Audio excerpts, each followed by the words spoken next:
Hai guys, ketemu lagi dengan Pekam. Salah satu pembawa acara kenamaan tanah air, Daniel Mananta baru-baru ini menjadi pusat perhatian.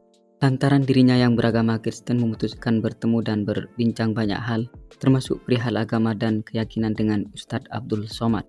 Semenjak pertemuan itu, Daniel pun santer dikabarkan menjadi seorang mu'alaf. Biar followers tidak penasaran dan bertanya-tanya perihal tersebut, berikut ini fakta Daniel Mananta yang dikabarkan menjadi mu'alaf usai bertemu Ustadz Abdul Somad.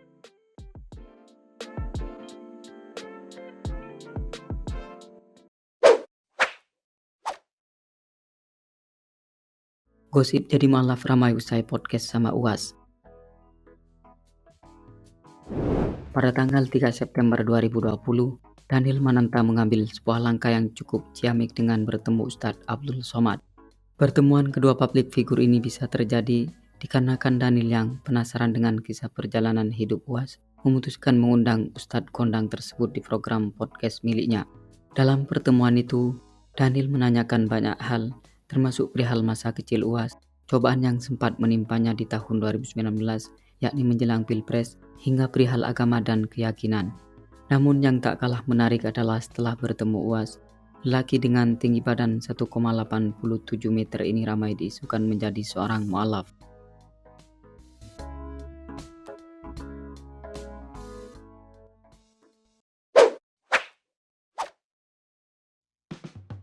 Daniel Mananta didoakan mu'alaf setelah mengucapkan Alhamdulillah. Saat berbincang-bincang bersama UAS di kanal YouTube yang diberi nama Daniel Mananta Network, Daniel Mananta terlihat mengucapkan lafaz Alhamdulillah dan bahkan dirinya sekali tak luput berucap Allah. Dan sebab itulah kemudian banyak netizen yang mendoakan lelaki 41 tahun ini agar benar-benar menjadi seorang mu'alaf.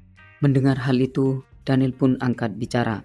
Ia menuturkan bila dirinya tidak mempermasalahkan hal tersebut, namun perihal keyakinan yang ia anut, Daniel mengaku biarlah menjadi urusan dirinya dan Tuhan Yang Maha Esa.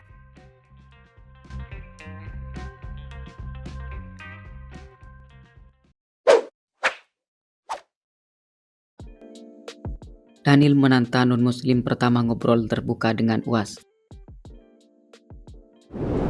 Pembicaraan Daniel Mananta dan UAS di kanal YouTube Daniel Mananta Network bisa mencuri perhatian publik karena di samping yang jadi pembicara adalah seorang yang sudah tak diragukan lagi keilmuannya.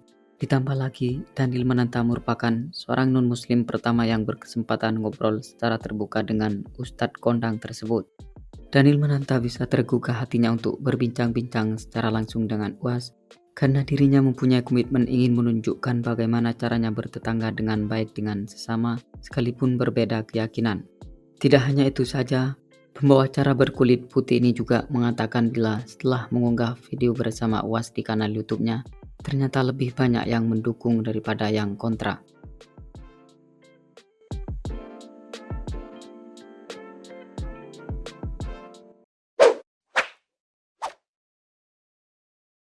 Bahas dukun bersama Ustadz Abdul Somad. Dalam pertemuan Daniel dan UAS, kala itu juga tak luput menyinggung perihal hujan, di mana UAS mengaku tidak mau melaksanakan sholat minta hujan dengan orang yang secara sengaja menebang dan membakar hutan, karena menurutnya hal itu dilarang dalam Islam. Kemudian setelah berbicara panjang lebar, Daniel pun pada akhirnya bertanya perihal pawang hujan atau lebih jelasnya tentang orang Indonesia yang hingga saat ini masih banyak berserah diri sama dukun ketimbang sama Allah. Menanggapi hal itu, UAS pun menuturkan bila seharusnya mereka berserah diri sama sang pemilik alam semesta, yakni Allah Subhanahu wa Ta'ala. Sebab menurutnya dukun itu meminta pertolongan sama setan atau menghambakan dirinya kepada setan.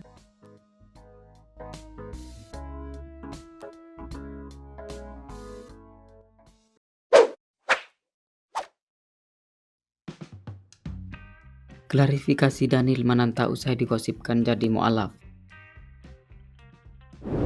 Telah digosipkan menjadi seorang mu'alaf, pada akhirnya Daniel Mananta pun mengklarifikasi isu yang belakangan santer dibicarakan. Menurutnya apa yang dilihat tidak semuanya sesuai dengan pandangan mereka.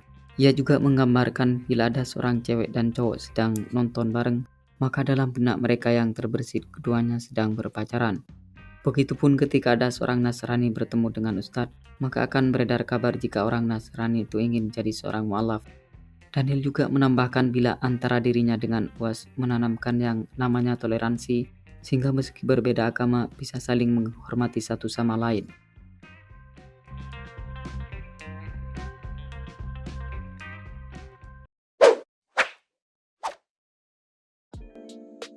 Daniel menanta tanya soal Isa Al-Masih dalam Islam.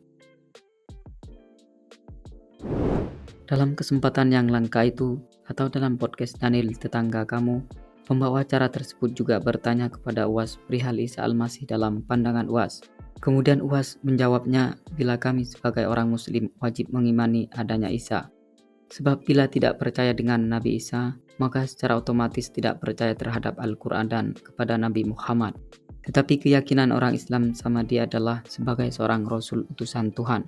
Sama seperti Nabi Adam, Idris, Nuhun, Soleh, Ilyas yang diutus kepada kaum Bani Israel untuk menyelamatkan manusia. Dengan demikian maka tidak mungkin orang Islam melecehkan Maryam dan Nabi Isa, karena di dalam Islam mereka adalah wanita yang soleh dan seorang utusan Tuhan.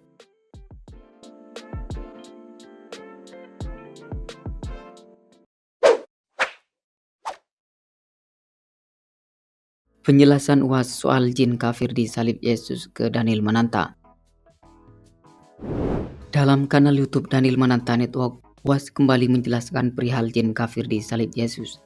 Menurut UAS saat itu dirinya hanya menjawab pertanyaan jamaah, dan itu pun bukan dalam rangka tablil akbar di tanah lapang atau di stadion, bahkan tidak pula disiarkan di televisi.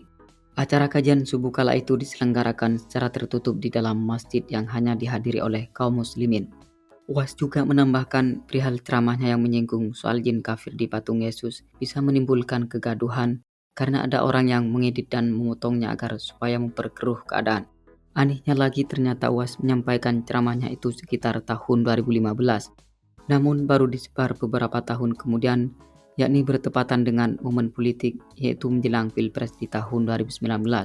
Selain itu, UAS juga menegaskan bahwa yang dimaksud dengan perkataannya itu adalah lebih ke patungnya bukan Yesus. Begitupun Daniel juga sepaham dengan UAS bahwa yang dimaksud adalah patungnya.